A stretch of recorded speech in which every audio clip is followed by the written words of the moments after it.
want.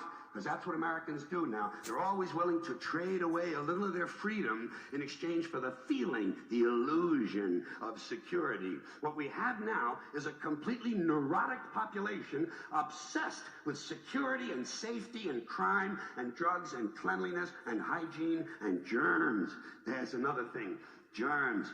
Where did this sudden fear of germs come from?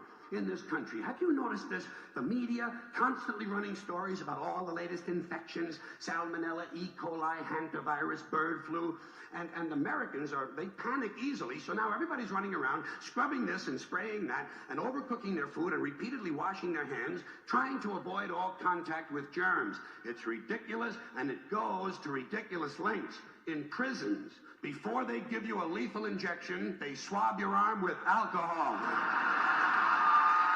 It's true. It's true.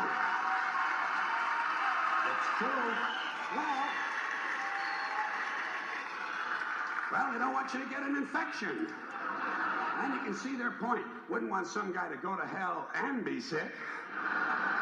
It would take a lot of the sportsmanship out of the whole execution.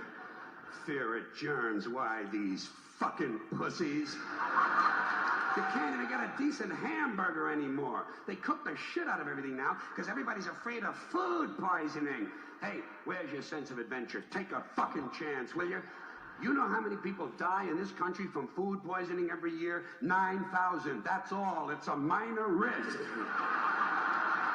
Take a fucking chance, bunch of goddamn pussies.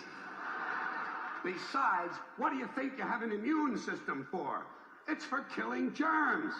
But it needs practice. It needs germs to practice on. So listen. If you kill all the germs around you and live a completely sterile life, then when germs do come along, you're not going to be prepared. And never mind ordinary germs, what are you going to do when some super virus comes along that turns your vital organs into liquid shit? I'll tell you what you're going to do. You're going to get sick, you're going to die, and you're going to deserve it because you're fucking weak and you got a fucking weak immune system. Now, God damn it. Hey. All right.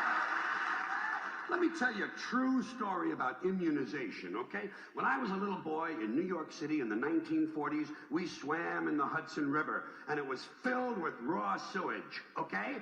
We swam in raw sewage, you know, to cool off. And at that time, the big fear was polio. Thousands of kids died from polio every year. But you know something? In my neighborhood, no one ever got polio. No one, ever. You know why? Because we swam in raw sewage. It strengthened our immune systems. The polio never had a prayer. We were tempered in raw shit. So personally, I never take any special precautions against germs. I don't shy away from people who sneeze and cough. I don't wipe off the telephone. I don't cover the toilet seat. And if I drop food on the floor, I pick it up and eat it. I eat it. Yes, I do. Even if I'm at a sidewalk cafe in Calcutta, the poor section, on New Year's morning during a soccer riot. And you know something? In spite of all that so-called risky behavior, I never get infections. I don't get them. I don't get colds. I don't get flu. I don't get headaches. I don't get upset stomachs. And you know why? Because I got a good, strong immune system, and it gets a lot of practice. My immune system is equipped with the biological equivalent of fully automatic military assault rifles with night vision and laser scopes. And we have recently acquired phosphorus grenades, cluster bombs, and anti-personnel fragmentation mines.